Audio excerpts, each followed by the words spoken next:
Greetings and welcome to the final review in the 2018 Christmas Sample Series. This is, of course, the Partagas E1 2017 limited edition. Yep. Luke, have you had these before, mate? No, never. So it's the first one for me as well. Yep. I'm sure you're the same. I'm the same. Yep. I've not had this before. In fact, I might not have had any of the. I don't think I've had any of the 2017 limited editions. I could be wrong. Talisman? You tried that yet? I don't think I've tried it yet. No? No. But I certainly have. I went in and split with you. Yeah, yeah. But we'll talk more about limited editions in this review. But certainly have tried the other ones, especially the recent 5-6 years. What are you picking up in the cold draw? Just a tiny bit of chocolate or cocoa there. That's what I get. It's very faint though. But yeah. I'm exactly the same. I'm picking up those chocolate or cocoa nuts from the cold draw. It's very distinctive. Yeah, and the draw's really good, really free. Yep. Open. And we'll talk more about why you get chocolate or cocoa or sweeter flavours out of limited editions when we light up and come back. Well, I've just taken one single puff and I got like a hit of like a baking spice. Yeah, is that what you got? Yeah, that was we really haven't even nice. discussed it. Yeah, it was very nice. Baking spice kind of cocoa flavour, just off the mark there. A lot of smoke off the foot. A lot of smoke. Really nice, yeah. That's the most dominant flavour there that I can pick up. Yeah. Chocolate? A little bit of chocolate in there. Yeah. So I guess we'll smoke through it, but we could discuss a little bit more about limited editions in general. So why the chocolate? The reason is because the wrappers tend to be ripened, prepared for much longer than normal wrappers. I think off the top of my head, they tend to be a minimum of 2 years. I think tend to be, and they always tend to be a Colorado Maduro wrapper. And when you get them darker, they're sweeter.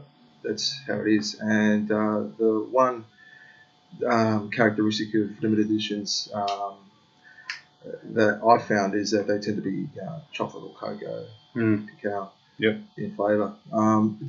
We'll see if that's the case with this as we smoke through it. It's a little bit on that sweeter side of that cocoa chocolate flavour that I noticed. But that was just really pronounced flavour when I took my first draw of it. So yeah, if I would compare this to one of the more recent Partagas limited editions, just taking a few draws off the foot. Talking about the 2014 Partagas limited edition, the Pravada, which, funnily enough, it tended to come in rosado or reddish wrappers. The difference is that was certainly nowhere near as chocolatey. That was more like a sourdough. Have you had one of those? No, I don't think so. Yeah. The thing with limited editions, they come out and they sell, and they're hard to get later on. But that was more, more paprika spice, more in line with Partagas marker. But this, All Perez did say in his listings, we've talked about it before in the last few reviews. He's described them as Partagas E2 meets meaning a Monte Cristo number 2. Yeah, that's an interesting analogy of it. I can kind of see why with that start of that cocoa chocolate beginning. Yeah. So when I get that sort of, for me, when I get that baking spice, that it's almost like or you could describe it as a nut type flavour, which is very, very consistent with what a Monte Cristo number 2 would provide for you. That coffee cocoa cream, the Partagas E2 that we've had in the review series before. Not really spicy in any way, but very Partagas sourdough leather. I've got to say, I'm not picking any sort of pepper or spice at all in this. Not at all. None of that sourdough or pepper flavour you get from Partagas, no. No spice. Not yet, but it is nice. Yeah. Keen to see how it performs. Yeah. All right, let's smoke through the first third and come back in the second third and provide some more thoughts.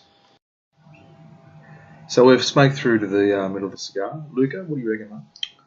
Yeah, that nice nice chocolate cocoa note picked up, and there's a bit of coffee in there now. And what I found out is that it's getting a little bit of spice, especially on the retrohale. There's that nice Partagas spice, that tingle you get in your nose from the retrohale, which has come through as well. So that was really interesting. Again, we haven't discussed it, but yeah, I do find I found in all the reviews, Luca, I've got to say, we had pretty much similar judgments on the cigars, and I am pretty similar with what you said. Yeah, there was a little bit of a tingly spice through the retrohale. It was quite nice. Yeah. But I've found that on the whole, the main flavours are still there and holding well. And yeah, as I've smoked through, more of the cacao or cocoa is coming through. Yeah, not so much like a coffee flavour. Definitely, that's not there as a dominant flavour or anything like that, or a sourdough like a Partagas. Yeah.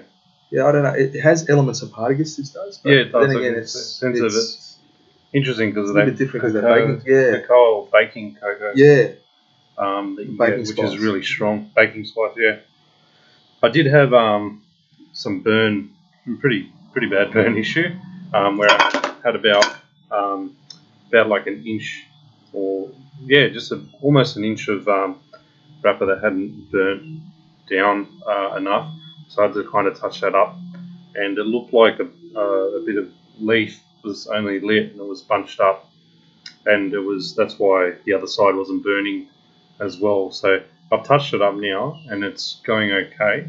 I've got a good bit of ash as well, probably around an inch and a bit, which was pretty good as well. So let's chat about the whole history of the limited edition program and actually what it is, why they are available at the moment and why they were not in the past.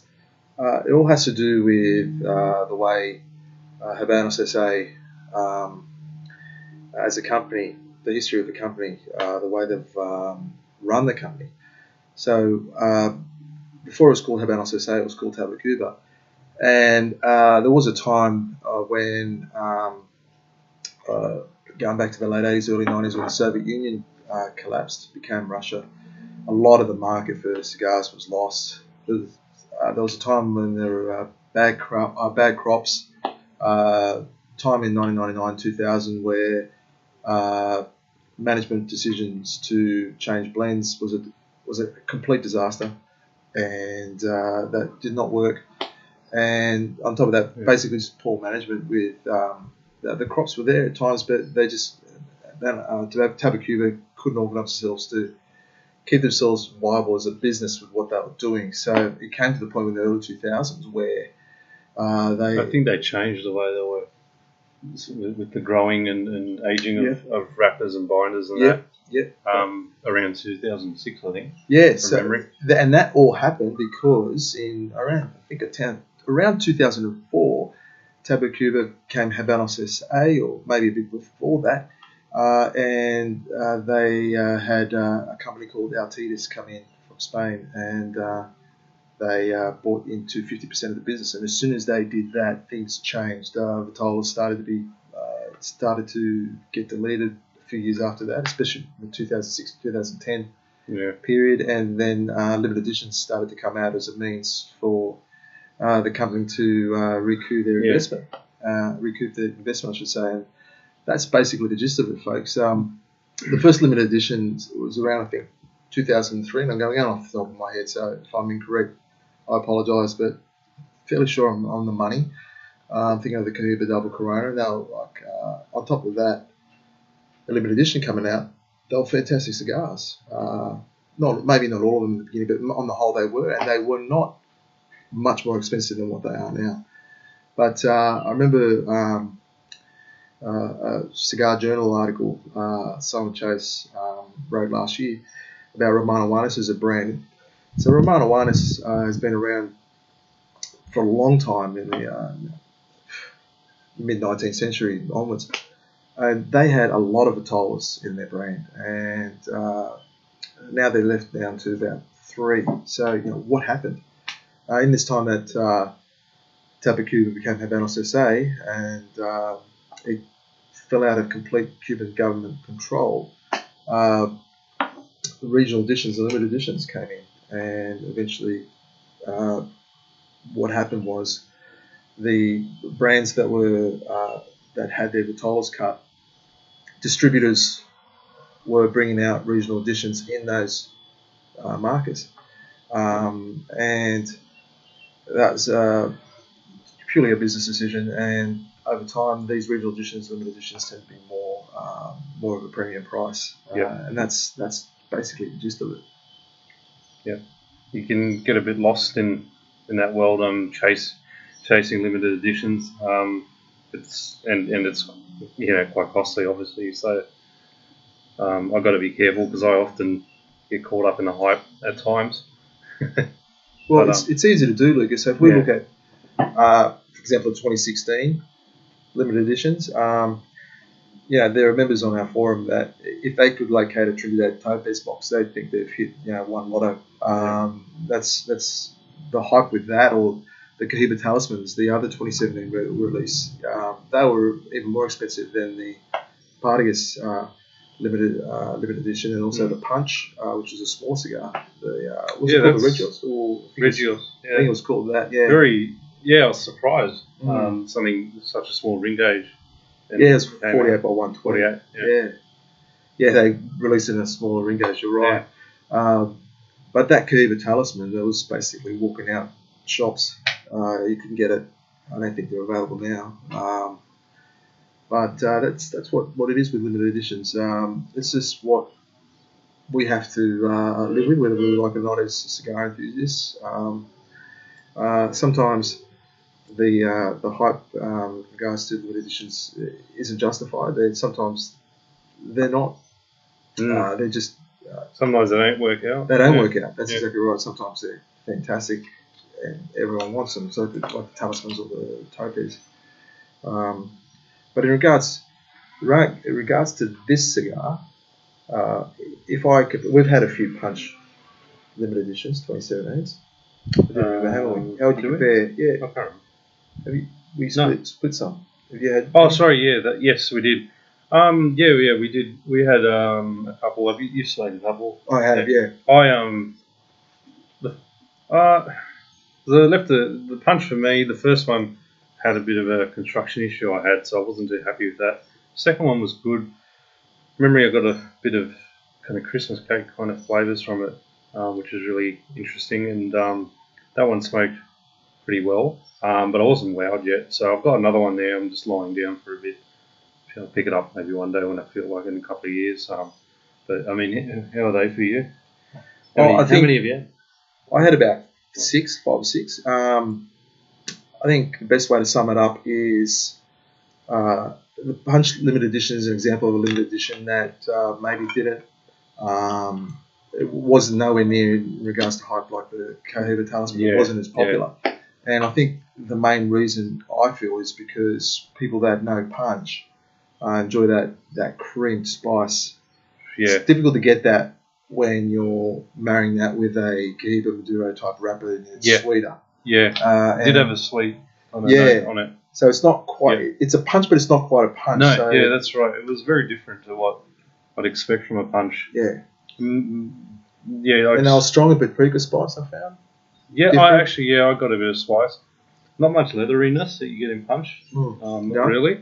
It was pretty interesting departure from their usual flavour profile or blend, as you'd put it. So yeah.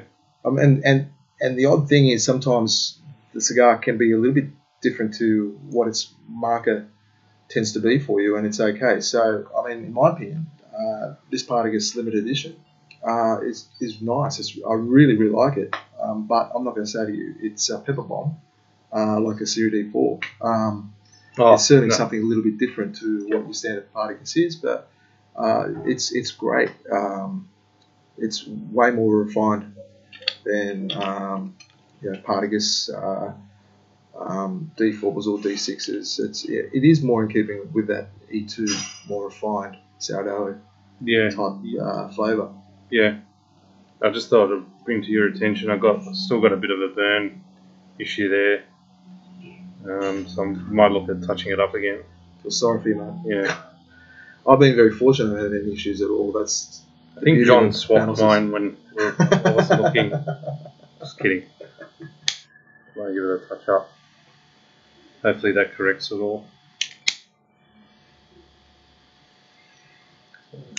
The other thing to be aware of is this is a 2017 release, but we need to talk about the fact that these Habanos SA has a tradition, or lately they have not tradition, I suppose, but a habit of bringing out these releases a lot later than what they're announced. So if we cast our minds back recently to, I think, the Mana 1S, Club 1S, and the H. Upmann Magnum 56. It was one of those years where they only had 2 limited editions.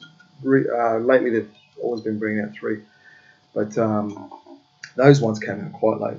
Yeah. You remember those? Yeah. The clubs. And there was a lot of controversy. There was controversy about the H. Upmann Magnum 56 being 56 ring gauge and being 150 mils, and that's a big cigar. But the irony was, they were great. Yeah. I hated it being that big, but oh my gosh, they were fantastic. Yeah. There we go. Try and relight it again. I might have gone out myself. Yours has gone out. Mm-hmm. Maybe it's the wrapper. I don't know. Maybe. We'll see how this goes. But the smoke output when it was lit was huge. It was pretty good. Like we mentioned, a lot of foot smoke, but drawing on it, it was heaps of smoke coming from the cigar, which I liked a lot. So, but it's been and the strength hasn't changed. Hasn't. I didn't notice. I don't think you did. I didn't notice a pickup. It's been around the same strength profile, so probably on the lower end of the medium scale. Flavour-wise, it's a winner. Yeah, I it feel is. This is a winner. I like that combination. Yeah. Of that cocoa flavour in there with that spice. That nice refined bacon spice.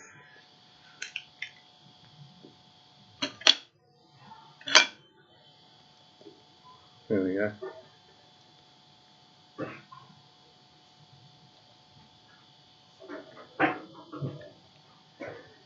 Yeah, I'm still finding fairly consistent in flavour and in terms of strength. It's going great. It's not knocking me about. No. I thought it would look like a full-on cigar, but it's good. It's not knocking me about at all. All right, then we'll come back in the final fluid and give our conclusions. So, Luca, how has your cigar come along? The flavour's been the same, so that's pretty good. But the burn's just been a bit disappointing for me. I've had to touch it up again. It had another problem, and it almost went out. So, just one side was still not burning. So I think just the way it was constructed, and there would always be just a big chunk of wrapper that wouldn't be burnt, would be sitting there. So it wasn't burning. Yours has been a different story. I've been fortunate. I've only had to relight once, and that was at the end of the second third in this review. But ever since then, I've been okay.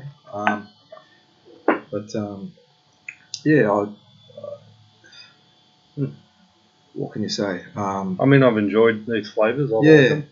Yeah. I see what Rob means by Monty meets Partagas in that way. So, something I would like to have and reach for every now and then. Yeah, it'd be interesting to see what some age can do. Probably 4 years down the track. So, it was an enjoyable smoke apart from the burn and construction issues. So. Yeah, I think I was saying before, this isn't the sort of cigar you, apart from the price point. The price point would preclude people from smoking this like a regular production cigar or having it as a go-to. But even if it was a regular production cigar, which is sort of bland for me personally, I don't think I would have this other than on a special occasion. Although I did enjoy it, I have enjoyed it. The main thing I've enjoyed is the refined baking spice throughout it. Yeah. I've really enjoyed that. And that little touch of spice on top. Yeah. That was a really good combination. I haven't had that before in a cigar. So yeah. So anyway, we wanted to thank you for your patience and joining us for this 2018 Christmas sample series. We hope that you've gleaned some new information out of the 12 reviews we've done. And again, thank you, and we look forward to the next time we do some more reviews. Until then, happy smoking. Thanks for watching, guys. See ya. Thanks for watching.